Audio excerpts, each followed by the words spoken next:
Hi dears, ಎಲ್ಲರಿಗೂ ನಮಸ್ಕಾರ. Welcome back to ಮತ್ತೊಂದು ಮಿನಿ ವ್ಲಾಗ್. ನಾನು ನಿಮ್ಮ ಪ್ರೀತಿಯ ಪವಿತ್ರ. ಇವತ್ತು ನಾನು ಮಶ್ರೂಮ್ ಗ್ರೇವಿ ಮಾಡಿದ್ದೆ. ಗ್ರೇವಿ ಮಾತ್ರ ತುಂಬಾ ಟೇಸ್ಟಿ ಆಯಿತು. ಸ್ವಲ್ಪ ಡಿಫ್ರೆಂಟಾಗಿ ಮಾಡಿದ್ದೆ. ಅದಕ್ಕೆ ಬೆಸ್ಟ್ ಕಾಂಬಿನೇಷನ್ ಜೀರಾ ರೈಸ್ ಅಂತ ಹೇಳಿಬಿಟ್ಟು ಜೀರಾ ರೈಸ್ ಮಾಡಿಕೊಂಡೆ. ಇನ್ನು ಪ್ರೀತಮ್ಗೆ ಗ್ರೇವಿಲೆಲ್ಲ ಊಟ ಮಾಡೋದು ಸ್ವಲ್ಪ ಕಡಿಮೆನೇ.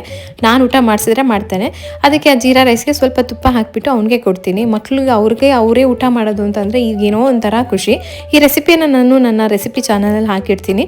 ಸೊ ಅಲ್ಲಿ ನೀವು ಪೂರ್ತಿ ಡೀಟೇಲ್ ರೆಸಿಪಿಯನ್ನು ನೋಡಬಹುದು. ಇನ್ನು ಸತ್ಯನಾರಾಯಣ ಸ್ವಾಮಿ ಪೂಜೆ ಆಗಿ ನಮಗೆ ಇನ್ನೇನು 26ನೇ ತಾರೀಕು ಬಂದರೆ 30 ದಿನ ಆಗುತ್ತೆ.